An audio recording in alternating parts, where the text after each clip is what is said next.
go, ladies and gentlemen. This is the Beechcraft T-34 Mentor.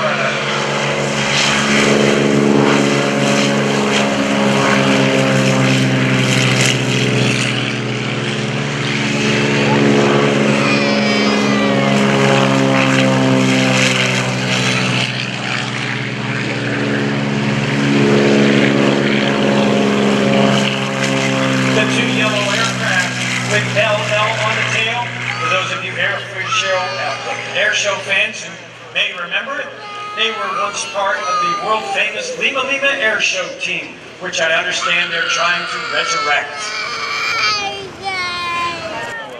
And we have Lieutenant J.G. Krause here, Navy pilot. Here we go, ladies and gentlemen, coming around from the right. Here is the T-34 Mentor.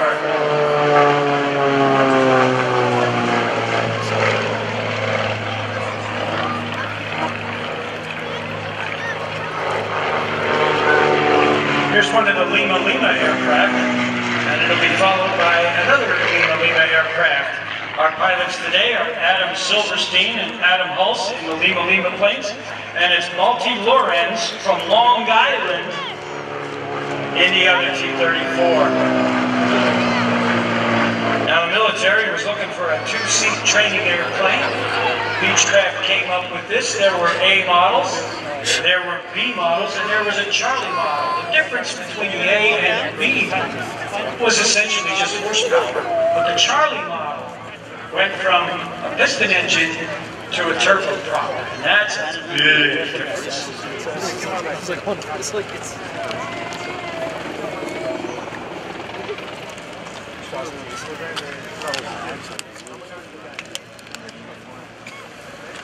All right.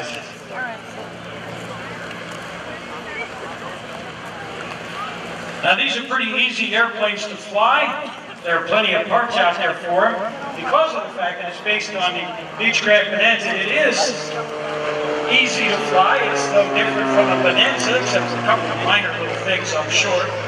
Air conditioning probably doesn't work as good as it does on a regular Bonanza, but nonetheless, it's a great airplane to fly, and you get style points for showing up with them at air shows, such as this one.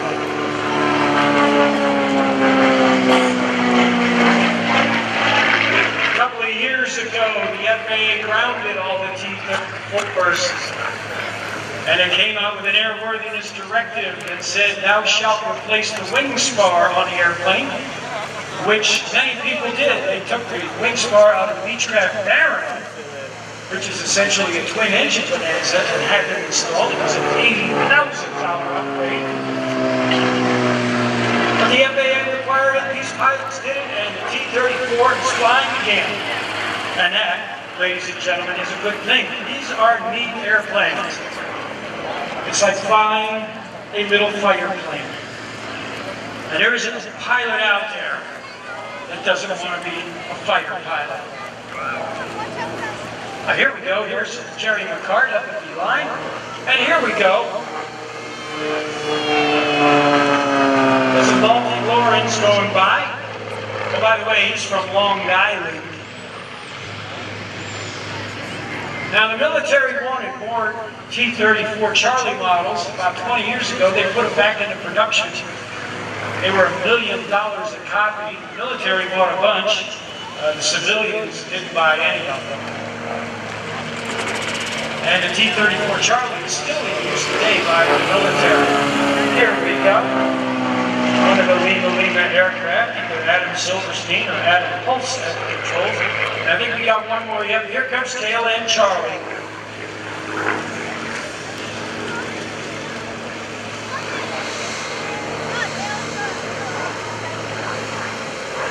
And here we go with the T-34. I don't know about you, but I think that's a pretty cool way of getting around town. Going out for what they call the $100 hamburger. It's not because the hamburger costs $100, it's because the fuel there and back sets you back $100.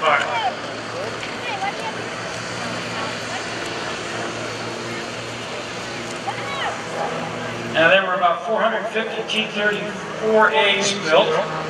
and about 423 of the B models. What you're looking at here are T-34As, and they introduced this aircraft back in March of 1953. Good grief, these airplanes are as old as I am, and probably in better shape too.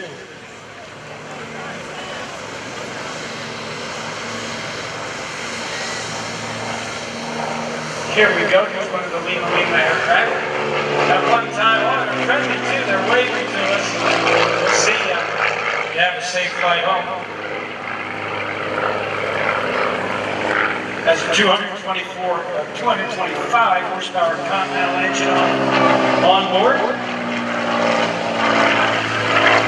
And maximum speed of this airplane is 188 miles per hour.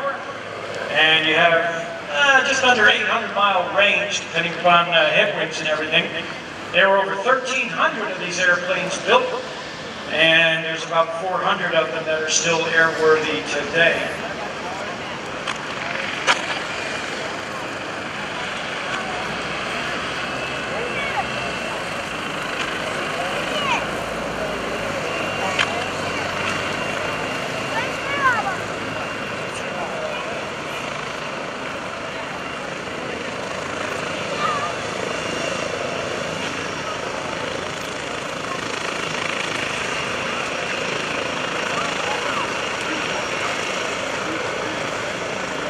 We're waiting here for takeoff, and before we do that, we're going to land.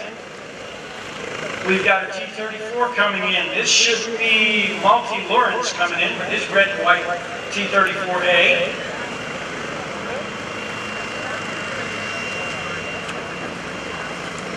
You know, I got to tell you people, right about now, I'd be happy to accept the ice bucket challenge. I'd want two of them. I would wear one of them and I'd be swimming in the other one. Hackensack UNC over here is warming up their Air Red 1 helicopter.